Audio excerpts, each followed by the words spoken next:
My name is Dr. Stephanie Graff. I'm the Director of Breast Oncology at Brown University Health and an Associate Professor of Medicine at the Legaretta Cancer Center at Warren Alpert School of Medicine, Brown University in Providence, Rhode Island. I'm also on the editorial team for Breast Cancers Today. At ASCO 25, there's been so many exciting takeaways for breast cancer. Starting with triple negative, we saw the results of the ASCENT-04 trial, which randomized patients with first-line metastatic triple negative breast cancer to either receive standard of care chemotherapy, which in most cases is consistent with the KEYNOTE 355 regimen, or sacituzumab plus pembrolizumab. This was a PD-L1 positive patient population, and we saw a clear separation of the curves and benefit in progression-free survival for the sacituzumab pembrolizumab arm. I feel that this is standard of care practice changing, and am excited to start talking to patients about utilizing this in our practice right when I get back to clinic. We do need longer term follow-up to see overall survival. The trial design did have a crossover element, so there's a high degree of crossover. I applaud the study team on that design. And because of that, we may not see that overall survival benefit. But I think that both given the magnitude of the progression-free survival benefit and this significant shift up in the curve and a long tail, it does even raise the question about if there's going to be these super responders, given the number of de novo metastatic triple negative breast cancer patients that were accrued. That gives me hope to continue to see that data mature from the trial. In the HER2 positive space, we saw the results of DESTINY-Breast09, which moved trastuzumab deruxtecan to the first-line metastatic HER2 positive space against the Cleopatra regimen, so docetaxel or taxane plus Herceptin Perjeta.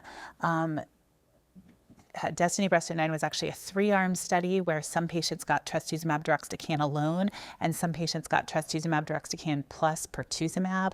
We only saw the analysis of standard of care, the Cleopatra regimen versus T-DXd plus pertuzumab at this ASCO. We'll expect additional updates from the trial. Again, huge separation of the curves, very positive study, hazard ratio in the 5s, which is always exciting to see. And at this point in our careers, no surprise from the trastuzumab deruxtecan team. It's complicated though, because we know that patients that were treated with Cleopatra were able to often de-escalate off the chemotherapy backbone and stay on the Herceptin and Perjeta with an excellent quality of life for a long time at San Antonio Breast in 2024. We also saw the results of the PATINA study. So for patients that are co-positive with both estrogen receptor positive and HER2 positive metastatic breast cancer, Otto Metzger had previously shown that adding palbociclib at the time that we stopped that chemotherapy backbone also dramatically improved overall progression-free survival. And that element wasn't included in the design because, of course, the authors and the study team didn't know at the time. And so in the DESTINY-Breast09 design, everybody stays on trastuzumab deruxtecan endlessly. And that might be asking a lot of our patient population. So I think that what you're going to hear from experts in the field, from the oncology community, is where do we go from here and what strategies can we do to better identify patients that could possibly de-escalate, and how are we going to look at identifying those patients, whether that's using imaging or ctDNA or purely symptom-based tools to drive that decision-making, versus should patients be staying on trastuzumab deruxtecan long-term. Watch this space for more updates. In the hormone receptor positive space, we saw the results of the SERENA-6 study. SERENA-6 was novel in that it used ctDNA.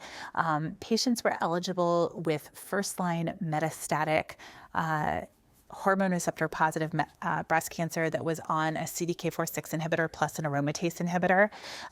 And they committed to doing serial ctDNA assessments. And at the time that an ESR1 mutation was identified, patients were then randomized to change therapy at radiographic progression versus change therapy at the time of molecular progression, or that ESR1 mutation was detected, to camizestrant rather than the endocrine therapy backbone that they were previously on. similar to the PADA-1 trial, which at this point is millions of years old. Again, significant improvement in progression-free survival for that early switch.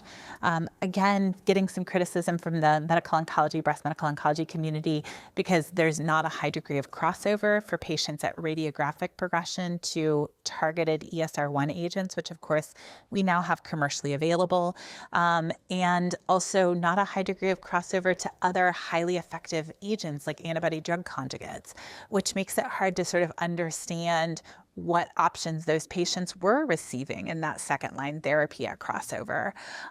For me, I think that ctDNA is definitely a direction that we are going to, and I can't wait to get there, but I don't know that SERENA-6 is the trial that took us there. At the end of the day, we don't have a commercial approval yet for camizestrant, so although it seems to be a well-tolerated SERD with a similar side effect profile to many of the other oral SERDs, and again, this is a novel trial design that should be celebrated for helping us move the field forward in terms of our understanding of ctDNA dynamics and how we might incorporate them into clinical trial design in the future. I think we're still going to be seeing longer term follow-up on this study and waiting for more information from regulatory agencies as we evaluate what the place of the SERENA-6 data is in the treatment landscape.